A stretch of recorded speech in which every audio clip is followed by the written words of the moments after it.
শ্রী আনন্দ মূর্তিজি নামে এবং তিনি সমস্ত জীবের কল্যাণের জন্য, সমস্ত জীবের হিতের জন্য, সমস্ত জীবের মঙ্গলের জন্য এই অষ্টকরি মহাকাশের মহানাম মন্ত্র প্রবর্তন করে দিয়ে গেছেন বাবা নাম কেবলম।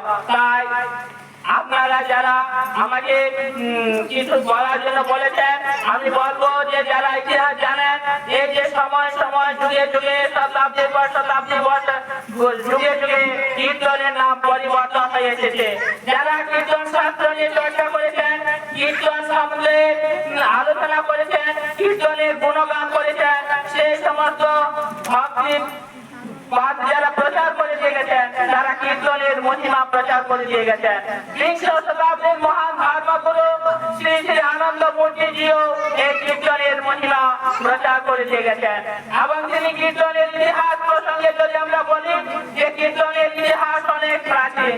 যারা ধর্মশাস্ত্র নিয়ে আলোচনা করছেন, ধর্ম চর্চা করছেন বা ধর্ম নিয়ে প্রবচন দেন, এই গ্রামের নাম আমিও যখন প্রবেশ করেছি দেখেছি হরিজি, অর্থাৎ হরি মানে হচ্ছে ভগবান স্বয়ং পরম পুরুষ, পরম ব্রহ্ম।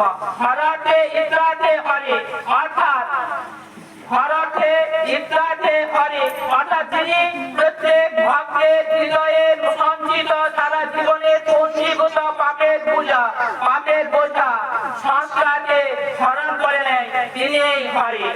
আর কে হরণ করেন না, হর হরি, হর হরণ করে নেয়। আর হরতে ইত্রাতে হরি, তাই হরি পরম পুরুষের ভগবানের আরেকটা নাম হরি, আরেক গ্রামের নাম হরি, অর্থাৎ গ্রামের নামও সার্থকতা হয়। আর এখানে আজকে আমরা সেই হরি কথায় চর্চা করছি, হরি কথায় প্রবচন দিচ্ছি।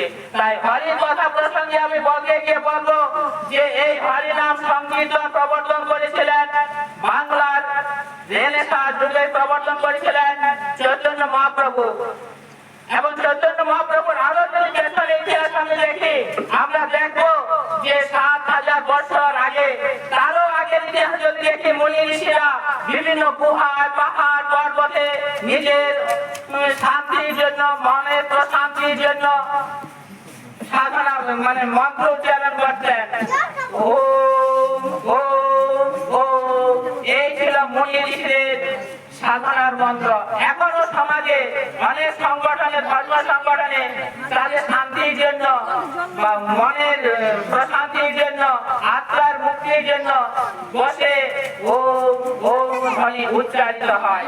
কিন্তু তারও পরবর্তী যুগে যখন শিব এসেছিলেন এই সমাজে, আজ থেকে ৭,০০০ বছর আগে, শিব দেখলেন একটা সুসংগত সমাজ রচনা করেছিলেন এবং সমস্ত সমাজে একটা যে সমস্ত বিধি রীতিতে প্রবর্তন করেছিলেন। শিব প্রথম এই সমাজে যিনি বিবাহ প্রথা প্রবর্তন করেছিলেন, সঙ্গীত শাস্ত্র দিয়েছিলেন, নৃত্য দিয়েছিলেন, আউটডোর শাস্ত্র দিয়েছিলেন, বিভিন্ন দিয়ে সমাজকে সমৃদ্ধ করে দিয়ে গেছিলেন। এবং সেই যুগে, শিবের যুগে যারা শিব যাদেরকে নিয়ে এসেছিলেন সাধনা মার্গে, শিব যে আগম নিগম দর্শন দিয়েছিলেন যোগ এবং তন্ত্র সাধনা, এবং সাথে সাথে সেই শিবের ভক্তরা শিবকে সন্তুষ্ট করার জন্য বলেন ওম নমঃ শিবায়, ওম নমঃ শিবায়। অর্থাৎ শিবকে তারা ডাকলেন অন্তর থেকে, হৃদয় থেকে। এবং তারও পরবর্তী যুগে আমরা যদি দেখি, দেখেছি বৈদিক যুগে মানুষ ধ্যান করত মনে শান্তির জন্য, আত্মার মুক্তির জন্য। ওম ভূর্ভুবস্সুঃ তৎসবিতুর্বরেণ্যং ভর্গো দেবস্য ধীমহি ধিয়ো যো ন প্রচোদয়াৎ বলে তারা প্রার্থনা করত। আমরা দেখেছি যেটাকে গায়ত্রী মন্ত্র এখনো গ্রামে গঞ্জে উচ্চারিত হয়।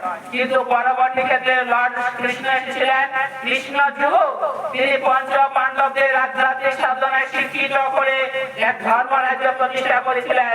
এবং ভগবান স্বয়ং শ্রীকৃষ্ণ এই সমাজে ধর্মরাজ্য প্রতিষ্ঠা করার জন্য কুরুক্ষেত্রের প্রান্তরে অর্জুনকে প্রতিশ্রুতি দিয়েছিলেন যে যদা যদা হি ধর্মস্য গ্লানির্ভবতি ভারত অভ্যুত্থানম অধর্মস্য তদাত্মানং সৃজাম্যহং পরিত্রাণায় সাধুনাং বিনাশায় চ দুষ্কৃতাম ধর্ম সংস্থাপনার্থায় সম্ভবামি যুগে যুগে।